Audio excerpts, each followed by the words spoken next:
a community in Henry County is still waiting to lay some of its members to rest after a mass shooting. But tonight, police in the city of Hampton are investigating another disturbing discovery. Yeah, neighbors say flyers with racist messages are showing up on their driveways. Some are using photos of the victims and trying to spread hate.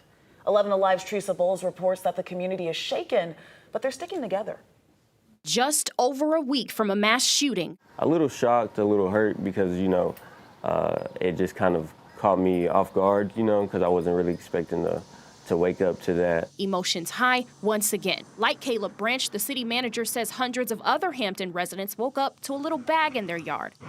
Security footage caught the uninvited guests tossing them into driveways.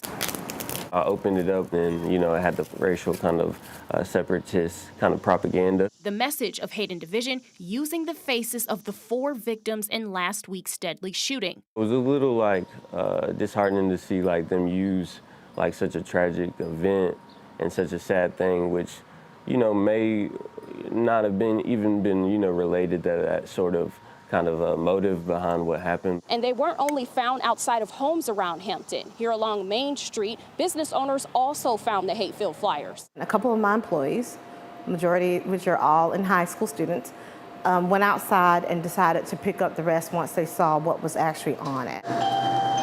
A not-so-sweet start to a Sunday morning at Welcome Home Creamery and Coffee in downtown Hampton. Co-owner Lakeisha Gant says some of her customers got a scoop of hate before walking in. It was disappointing, and it's not a part of the culture here in Hampton.